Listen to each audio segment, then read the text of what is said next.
Fox News' Chris Wallace praised Democratic Representative Jamie Raskin and also Joe Neguse for their opening statements during the first day of Trump's Senate impeachment trial.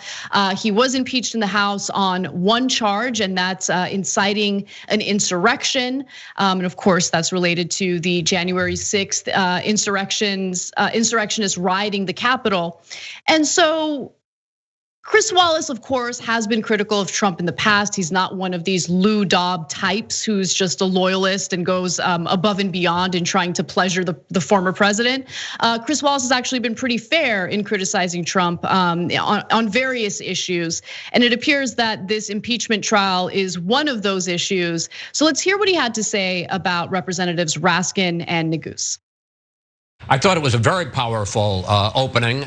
It had a lot of substance to it. It had a lot of technological slickness to it. The video of the events of January 6th, the use of graphics to make the points about what's in the Constitution, the historical precedent. I thought what was particularly in a legal, in a strict, as opposed to the emotional side, in a strict legal argument, I thought that Joe Neguse, the congressman from Colorado, made a particularly strong argument. And what he did was he took a conservative legal philosophy, originalism, textualism, read the Constitution exactly as it is written, and use that against the president, saying if you take the look at what the words were in Article 1, Section 3 of the Constitution, it provides exactly for this kind of trial of a president who has left office. And then I thought his close was very strong.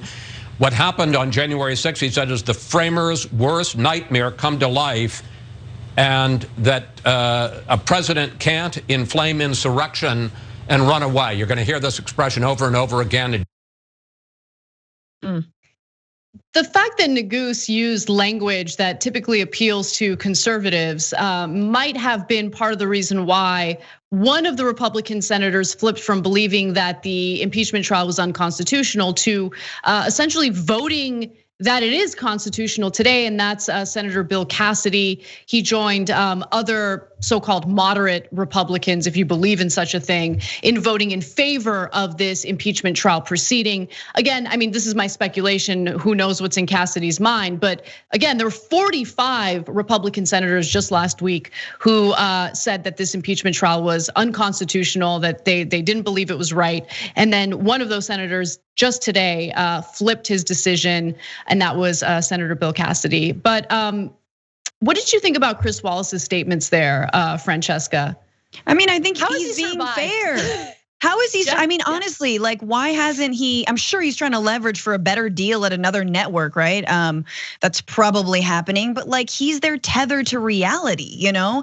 And he's asked the president, the former president, really did tough questions like, tell me about the cognitive test that you took.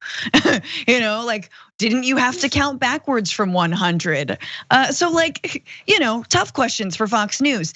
But like, it does say something that Fox News is still putting him up, that they're, especially on such an important day. And hopefully, God, I mean, this is the point we're just like, we're like right wing whispering, and we're just holding out hope that these institutions like Fox News go in a less QAnon direction, and they go in a direction that makes sense. But he listened.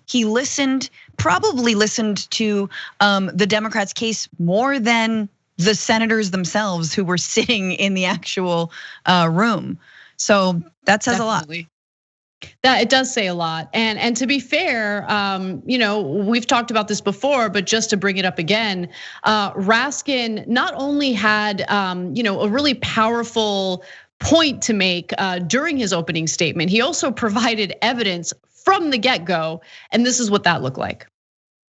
And if we buy this radical argument that President Trump's lawyers advance, we risk allowing January 6th to become our future.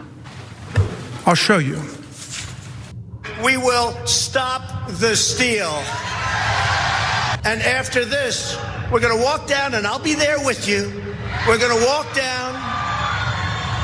We're gonna walk down to the Capitol. Yeah. Let's take the Capitol. Take the Capitol. Let's take the Capitol. We are going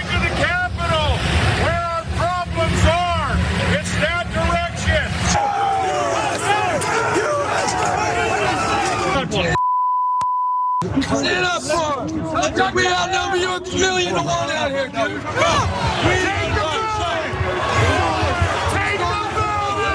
The Constitution says you have to protect our country and you have to protect our Constitution. And you can't vote on fraud. And fraud breaks up everything, doesn't it? When you catch somebody in a fraud, you're allowed to go by very different rules.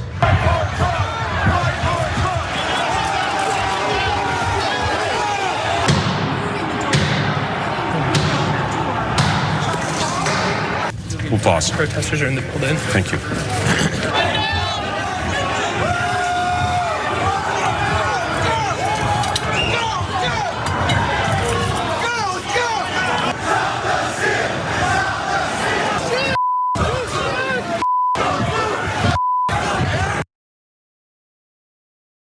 Now, that video is certainly compelling, and it provides quite a bit of evidence to make the Democrats' case that Donald Trump should, in fact, get convicted in this impeachment trial.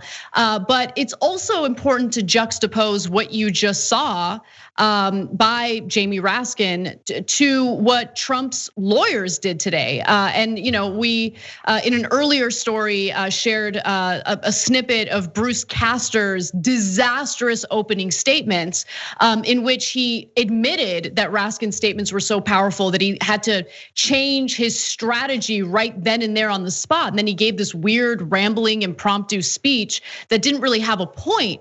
And it was so poorly put together that Alan Dershowitz, of all people, on Newsmax had to call it out. They cut out of Castor's speech, and then this is what Dershowitz had to say. We just want to take a moment here to break down some of what's being discussed, because we do have Alan Dershowitz standing by. What are you making of Bruce Castor's argument so far? Where is he heading with this?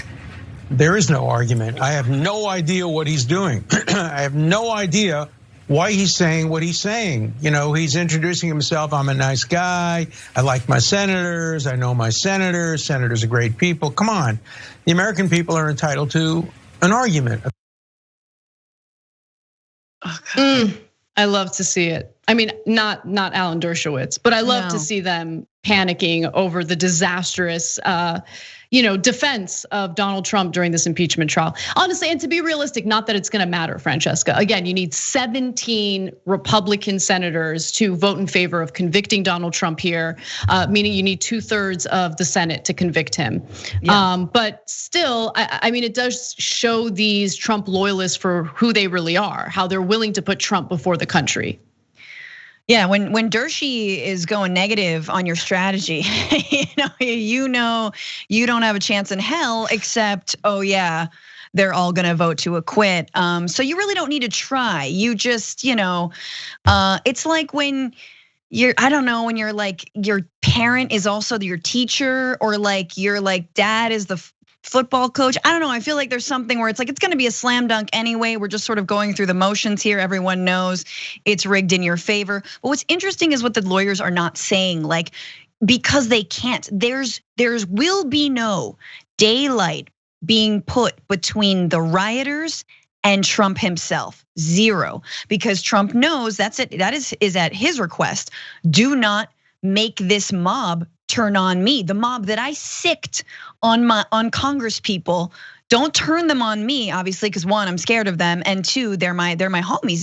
This is my base. I don't want to ignore my base, and so don't ever make it look like I disavowed them. Because if you or I are a cold-hearted lawyers going through what we would say in response to the incitement of violence, it would be, well, he's not with them.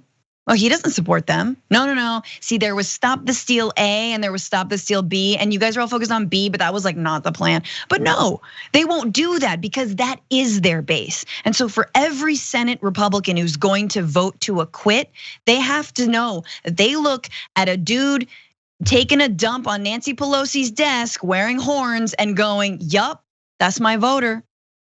Oof. Man, that visual. I mean, it's an appropriate visual, right? It definitely is. There was feces in the Capitol building. There was blood and feces, not to mention the death and the threat of violence. But okay, yeah, I guess those are your voters now. And now I think this is a perfect opportunity to just remind the audience, or if this is the first time you're following along with this impeachment trial, let you know that the reason why it's important to pursue this impeachment trial is not because you're trying to oust a sitting president. No, it's, first of all, he was a sitting president when he, did these provocations and incited this violence, and there should be consequences to that. And consequences have a purpose, right? I know we live in an overly punitive society, but that's not what's happening here. We're talking about someone in a position of power who abused his power by refusing to accept the outcome of our democratic process, and then proceeded to incite violence, incite insurrectionists to storm the Capitol, and to not have any consequences in response to that is unacceptable and only emboldens and empowers future sitting presidents who might be even worse than Trump. And so there should be consequences. You know damn well that if any average person broke into the Capitol on their own, right? Much like the hundreds of people who did break into the Capitol that day, they face federal criminal charges, right? And they should face federal criminal charges. Why does Donald Trump, who incited that violence in the first place, just go home free, like no problem, nothing happened? And also, I do think it's important to convict him and prevent him from ever holding office again in the future. Look, I know he's older. I know that there are some people who roll their eyes at the thought of Donald Trump possibly running for president again in 2024. But I've certainly doubted Trump before and didn't think that he would do things that were crazy, and he proceeded to do things that were crazy and crazier than I could have even imagined at the time. And so I think that there is a purpose to this impeachment trial. I think there's overwhelming evidence of what Donald Trump engaged in and what he did. And I know that we're all kind of, our senses have been numbed by 4 years of one shocking story after the next, and everything feels normalized. But I would invite you all to not normalize what happened in the Capitol on January 6th and understand the severity of what occurred and how important it is to ensure that it doesn't happen again. Thanks for watching The Young Turks, really appreciate it. Another way to show support is through YouTube memberships. You'll get to interact with us more. There's live chat emojis, badges.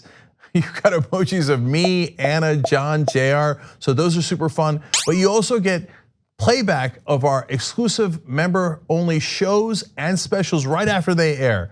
So all of that, all you gotta do is click that join button right underneath the video. Thank you.